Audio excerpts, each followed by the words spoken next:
बिस्मिल्लाहिर्रहमानिर्रहीम। अस्सलाम वालेकुम। MTH 647 के असाइनमेंट नंबर 1 का सोल्यूशन मैं आपके साथ डिस्कस करूँगी।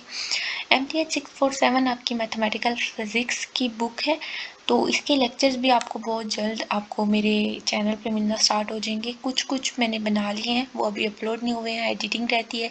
इंशाल्लाह मैं 1-2 दिन तक कोशिश करूँगी कि आपके पास जो लेक्चर्स भी हैं वो जितनी जल्दी डिलीवर हो सके। तो आपके पास यहाँ पे एक ही क्वेश्चन है, इसको बहुत आपने वेव इक्वेशन को सॉल्व करना है। वेव इक्वेशन के अंदर जो आपके पास इक्वेशन है वो कुछ इस तरह से। अगर आप उससे पहले मेरे अगर चैनल पे नहीं हो तो चैनल को ज़रूर सब्सक्राइब कर दें, इससे मुझे भी सपोर्ट मिलती रहेगी, आपको भी सपोर्ट मिलती रहेगी इंशाल्लाह से। तो आपका जो क्वेश्चन है वो क्या कह रहे हैं, आपके पास ये जो वेव इक्वेशन है इसको आपने सॉल्व करना है। वेव इक्वेशन ये वाली 1 डायमेंशनल या wave equation, 2 dimensional wave equation different types होती हैं। तो इस एक वेव इक्वेशन को आपने सॉल्व करना है, और इस वेव इक्वेशन को सॉल्व करने के लिए उसके लिए कुछ कंडीशंस हैं, वो ये है कि y ये है और ये जो बाउंड्री कंडीशंस हैं ये उन्होंने दे दी हैं। बाउंड्री कंडीशंस अगर वो आपको कुछ इस तरह से लिख देते हैं ना, y of x T function के लिए आपके पास इसका आंसर जो है वो 0 है, या y ऑफ 0t फंक्शन के लिए आपके पास इसका आंसर जो है वो ये वैल्यू नहीं आती, गलती से लिखा गया, ये 0 है। तो आपके लिए क्वेश्चन और ज़्यादा ईजी हो जाना था, बाउंड्री कंडीशन सही समझ आ जाती थी। अभी भी समझ आ सकती हैं। देखिए वो क्या कह रहे हैं कि जब x l है और y 0 है। अब ये वो इसी तरह से क्यों लिख रहे हैं, देखिए आपका y का derivative with respect to t है, y का derivative with respect to x है। इट्स मीन कि आपका जो फंक्शन है वो x और t का फंक्शन है और विद रिस्पेक्ट टू y है। इसलिए आप जो बाउंड्री कंडीशंस दे दी हैं वो क्या है कि जब x l है, y 0 है, ये वैल्यूज़ कब हैं, जब x 0 है। मतलब कि वो ये कह रहे हैं कि जब आपके पास x 0 है, टाइम को तो वो ले ही नहीं रहा, यहाँ पे x और y की वैल्यूज़ हैं, तो जब आपके पास y 0t है तो आपके पास उसका आंसर क्या है, y भी क्या आता है, ये पूरा आंसर भी क्या आता है, 0 के इक्वल आता है। फिर वो दूसरी बात कहते हैं जब x l है, तो अगर वो यहाँ पे मैंने जहाँ x लिखा, अगर मैं यहाँ पे l, t पुट कर दूँ तो y जब l और t है तो आपके पास तब भी आंसर इसका क्या है, तब भी कोई आपके पास बाउंड्री कंडीशन यहाँ पे सेटिस्फाई कर रही है। और ये जो y is equal to alpha naught cos alpha t दे दिया है, इसमें अल्फा नॉट एक कांस्टेंट के तौर पे काम कर रहा है, कांस्टेंट वैल्यू है। तो देखिए आपके पास जो वेव इक्वेशन गिवन है, आपके अभी तक आपके जितने भी लेक्चर्स हैं 25 लेक्चर्स के अंदर से ये जो असाइनमेंट है, इसके अंदर अभी आपने सिर्फ एक ही मेथड पढ़ा है, वो है मैथ सेपरेशन ऑफ वेरिएबल्स का। वेरिएबल्स को सेपरेट करके आप वेव इक्वेशन को सॉल्व करते हैं। इसके बाद आपके कुछ मेथड्स आते हैं जिसमें डीएलएम्बर्ट है, फोरियर सीरीज़ हैं, वो उससे आप सॉल्व कर सकते हैं। क्योंकि अभी तक आपने सिर्फ सेपरेशन ऑफ वेरिएबल का मेथड पढ़ा, तो इस 25 लेक्चर्स के अंदर वही आता है, तो इसी मेथड से आप क्वेश्चन को सॉल्व करेंगे। तो find the solution of wave equation में y किस का फंक्शन है, x और t का फंक्शन है, तो आप उसी को देख के अपना फंक्शन लेट करते हैं। जब आपका फंक्शन y जो है वो x और t का फंक्शन है, तो मैंने लेट कर लिया y is equal to x t. अब आपके पास partial square y by partial t square था, तो मैंने इसका एक दफ़ा derivative with respect to t लिया। जब आप with respect to t derivative लेंगे तो एक्स टी प्राइम आ जाएगा, एक्स एज कॉन्स्टेंट काम करेगा इधर यहाँ पे। फिर आपके पास partial square y by partial t square था, आप इसका अगेन एक पार्शियल डेरिवेटिव लेंगे तो एक्स टी डबल प्राइम हो जाएगा। Similarly partial y by partial x है तो ex prime T, one derivative लेने पे, पार्शियल डेरिवेटिव लेने पे, और एक्स डबल डेरिवेटिव है यहाँ तो एक्स डबल प्राइम टी। अब आप इस इक्वेशन के अंदर सारी वैल्यूज पुट कर दें। जब आप इसकी वैल्यू पुट करेंगे तो x t double prime is equal to c square x double prime t हो जाएगा।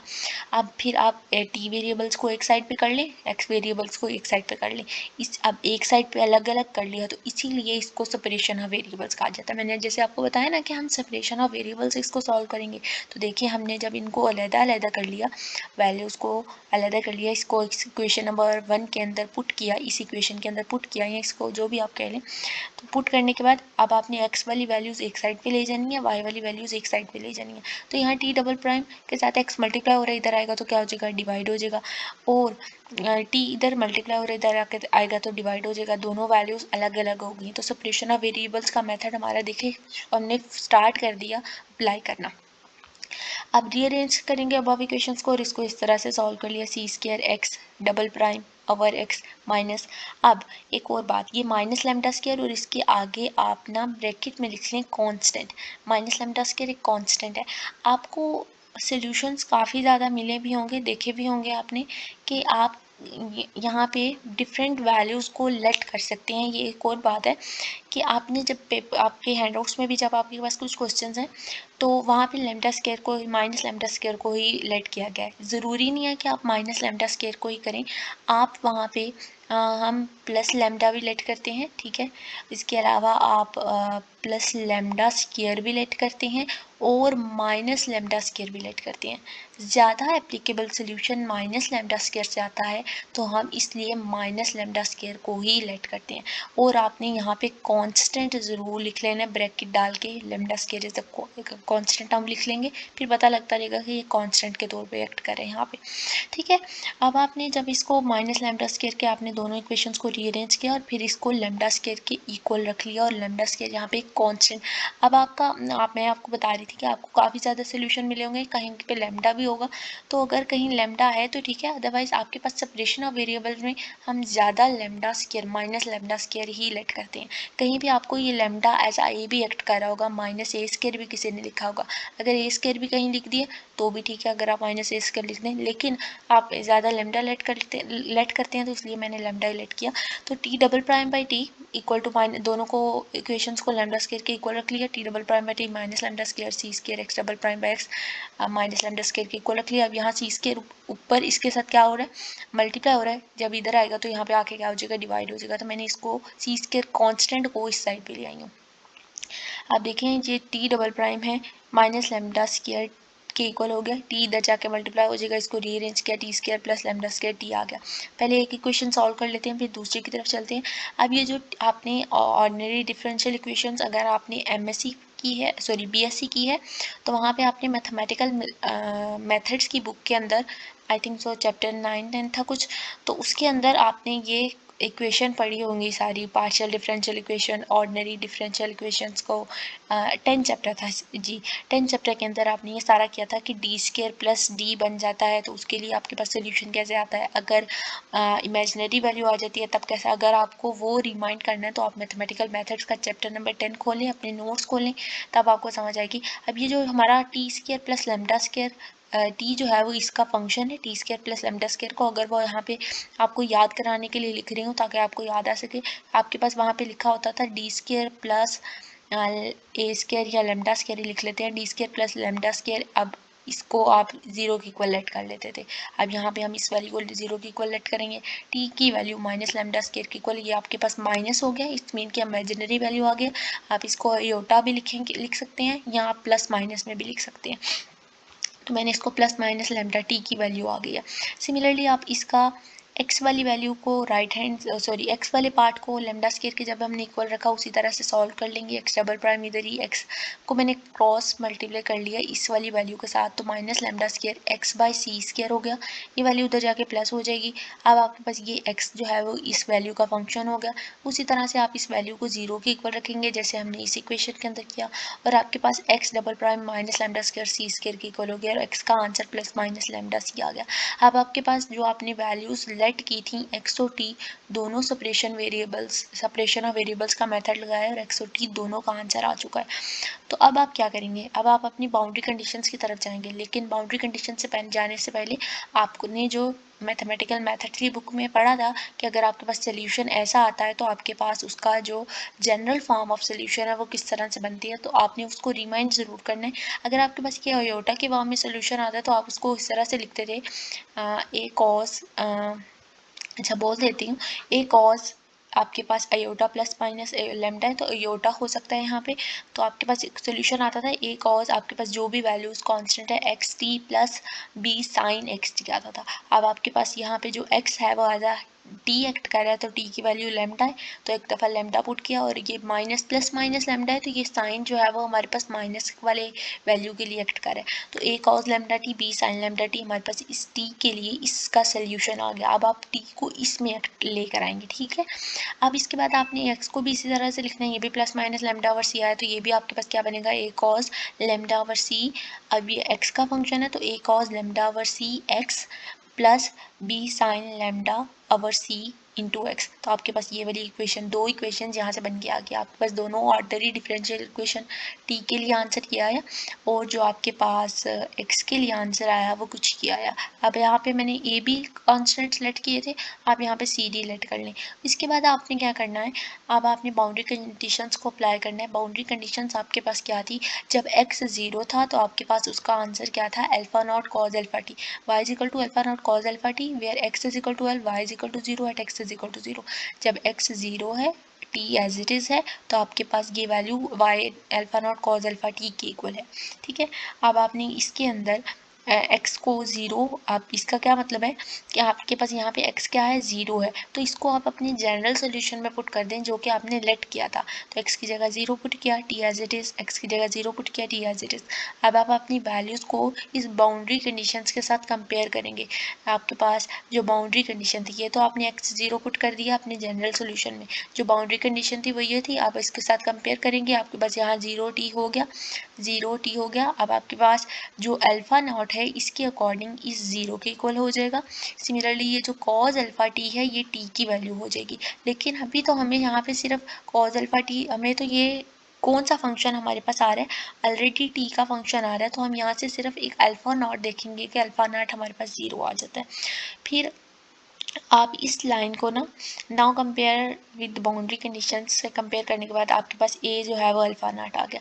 अभी आप C1 वाली वैल्यू लिखें, नहीं लिखें क्योंकि अभी हमने C वाली वैल्यू को मैंने बाद में किया।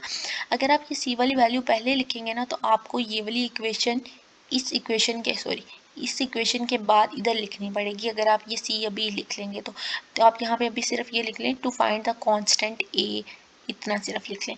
अब इसी तरह से आपने इसके लिए जो इसका ऑर्डिनरी डिफरेंशियल इक्वेशन का सोल्यूशन लिखा तो सी, इसके लिए ए बी कांस्टेंट लेट किए, इसके लिए आप सी डी लेट कर लें, c cos lambda x by c, क्योंकि हमारे पास ये एक्स का फंक्शन है। फिर d sine lambda x by c आपने वैल्यूज़ लिख ली। इसके लिए जो आपके पास उसी तरह से आप बाउंड्री कंडीशंस देखें, आपके पास एक्स एल था जब तो वैल्यू 0 थी, एक्स की जगह एल टी पुट किया 0। इसी तरह से आप वैल्यूज़ को कंपेयर करेंगे अपने जनरल सोल्यूशन के साथ, तो आपके पास एक्स एल हो जाएगा और आपके पास एल किसके इक्वल हो जाएगा, जब आपके पास एक्स एल हो जाएगा और यहाँ पे आपके पास t value as it is आएगी, तो आपके पास एल को वैल्यूज़ को कंपेयर करने के बाद आप यहाँ पे इस सोल्यूशन के अंदर x को जगह पे l पुट कर लें। ये मैं आपको समझा देती हूँ। यहाँ पे आपने इस x की जगह पे क्या पुट किया, l पुट कर लिया। ओके, यहाँ किया हुआ है। Okay, c cos lambda l by c, d sine lambda l by c. फिर जब आप अपनी बाउंड्री कंडीशंस को इस इक्वेशन के अंदर पुट करेंगे ना, तो आपने इक्वेशन के अंदर क्या पुट करना है, जब आपके पास आपने वैल्यूज़ को कंपेयर कर लिया, मुझे इन वैल्यूज़ को चेक करना है। ओके, जब आपने वैल्यूज़ को कंपेयर कर लिया, कंपेयर करने के बाद आपने इसके अंदर जब c cos lambda l by c लिया, तो आपके पास बाउंड्री कंडीशन जैसे हमने यहाँ पे पुट की ना, जैसे अगर मैं आपको पहले वाली इक्वेशन पहले बता दूँ, जब हमारे पास x 0 था तो हमने इस वाली कंडीशन से a is equal to alpha naught निकाला। अब आपके पास दूसरी कंडीशन है, इस c cos lambda x by c, d sine lambda x by c में x की जगह 0 पुट कर लें। तो जब आप यहाँ पे x अगर 0 पुट करते हैं, यहाँ भी x 0 पुट करते हैं, तो आपको पता है कि cos 0 क्या होता है, 1 होता है, और sin 0 क्या होता है, 0 होता है। तो उससे ये वाली वैल्यू क्या हो जाएगी, 0 हो जाएगी। ये वाला पार्ट तो 0 हो जाएगा, लेकिन कौन सा पार्ट बचेगा, ये बचेगा। तो c cos 0 क्या होता है, 1 होता है, तो आपके पास यहाँ पे c ऑफ 1 आ जाएगा। तो उससे हम कह सकते हैं कि हमारा c जो है वो 1 आ सकता है। ये वैल्यू होगी। अब आपने दूसरी बाउंड्री कंडीशन पुट की, एक्स एल पुट किया, एक्स एल पुट करने से c cos lambda l by c, आपके पास ये forms d sine lambda l by c. अब cos lambda l by c, आपके पास एल तो एक कांस्टेंट वैल्यू है उसकी, तो आपके पास ये वैल्यू भी क्या हो जाएगी, 0 हो जाएगी, और जो साइन लेमडा एल बाई सी है ये वैल्यू भी क्या हो जाएगी 0 हो जाएगी। तो इससे आपके पास ये जो एक्स वाला फंक्शन है इसके अंदर बाउंड्री कंडीशन पुट करने से 0 वैल्यूज़ हो गई हैं। तो आपके पास अगर आप अब अपनी वैल्यूज़ को बाउंड्री कंडीशन से कंपेयर करेंगे, तो आपके पास जो b की वैल्यू है, ये b की वैल्यू वो क्या हो जाएगी, अगर आप इसको y is equal to alpha naught cos alpha T से लेट करें, कंपेयर करें, या आप अपनी इन इक्वेशन से कंपेयर करेंगे, तो आपके पास b 0 हो जाएगा, और यहाँ से हमें पता चला d भी क्या हो गया, 0 हो गया। तो आपके पास देखें ये वैल्यू तो पूरी 0 हो चुकी है। सॉरी, ये वैल्यू आपके पास यहाँ से जब आपने c के लिए आपके पास यहाँ पे वैल्यू आई, ए के लिए वैल्यू आई, बी और डी आपके पास दोनों ज़ीरो हो चुके हैं, तो आपके पास ए और सी का आंसर आया है। उसके बाद आपके पास जो आपने y is equal to x T let किया था, एक्स का आंसर जो आया, एक्स का आंसर आया c cos lambda x by c d sine lambda x by c, और जो आपके पास टी का आंसर आया a cos lambda t b sine lambda t, इन दोनों वैल्यूज़ को इसकी जगह पे एक्स और टी की वैल्यूज़ जो दो आई हैं उनके अंदर पुट कर लिया। बाउंड्री कंडीशन वाली वैल्यूज़ नहीं पुट करनी, याद रखना है आपने, ये जो टी की एग्जैक्ट सोल्यूशन आया और इसका जो exact solution lambda x by c, ये वाली वैल्यू इधर पुट कर ली। पुट करने के बाद आपको पता है ए आपके पास अल्फा नॉट आया, बी ज़ीरो हो चुका है, सी वन आया है और डी भी क्या हो चुका है, ज़ीरो हो चुका है। यहाँ पे वैल्यू पुट करेंगे, बी ज़ीरो हो गया, ये वाली सारी वैल्यू क्या हो गई, ज़ीरो हो गई है। फिर आपके पास a alpha naught plus cos lambda t plus zero, फिर इसी तरह से सी वन पुट किया, ये वाली वैल्यू भी क्या होगी, ज़ीरो होगी। अब बस a alpha naught cos lambda t और cos lambda x by c, सिर्फ ये वैल्यू बचेगी और यही आपके पास इस वेव इक्वेशन का सोल्यूशन है। अब आपने सोल्यूशन लिखते हुए इस बात का ख्याल रखना है कि आपने कौन सी वैल्यूज़ इक्वेशंस को किस तरह से लिख रहे हैं। मेरे से लिखते हुए ए और सी यहाँ पे इकट्ठा लिखा गया, लेकिन आपने अपने ध्यान से अपना सारा काम करना है, वैल्यूज़ को अच्छे से पुट करना है। कुछ बातें यहाँ पे जो मैंने एक्स्ट्रा बताई हैं वो ना भी लिखें तो ठीक है, डायरेक्ट लिख दें। आपके सर ने अगर क्वेश्चन दिया तो वो सोल्यूशन भी इंशाल्लाह समझ ही जाएंगे। तो आपके पास ये था सोल्यूशन MTH 647 का, ये आपके पास आंसर आता है। एक और बात मैंने आपको बतानी है कि अगर आप यहाँ पे इसमें सी को इधर भी रहने देंगे ना तो भी ठीक है, सी को अगर इधर ही रहने देंगे ना तो आपके पास x double prime x minus lambda square, अगर आप सी को इधर ही रहने देंगे तो आपके पास कुछ वैल्यूज़ एक्स की चेंज आएंगी। आपके पास जो आपके पास ऑर्डिनरी डिफरेंशियल इक्वेशन बनी है इसके अंदर आप वैल्यूज़ डिफरेंट तरह से फिर पुट करेंगे। यहाँ पे अगर आपने लेमडा बाई सी जैसे हमारी वैल्यू आई थी तो पुट की, तो अगर आपके पास यहाँ पे सी ऊपर ही रहेगा तो आपके पास जाहिर सी बात है सी नॉमिनेटर में आएगा, डिनोमिनेटर में फिर नहीं आएगा, तो आपके पास वैल्यूज़ डिफरेंट आएंगी, तो आपने उसी हिसाब से अपनी ऑर्डिनरी डिफरेंशियल इक्वेशन बनानी है। तो अगर फिर भी मेरे से यहाँ पे कोई बताते हुए मिस्टेक हो गई है या मेरा कोई आंसर या मैंने कोई बाउंड्री कंडीशंस में कोई मसला कर दिया तो आप मुझे कमेंट सेक्शन में ज़रूर बताएं ताकि मैं बाकी स्टूडेंट्स को भी आगाह कर सकूं कि कहाँ पे कोई मसला है। तो वीडियो अच्छी लगी है तो लाइक करें, चैनल को ज़रूर सब्सक्राइब कर दें, अपने फ्रेंड्स के साथ शेयर करें। अल्लाह हाफिज़, थैंक यू।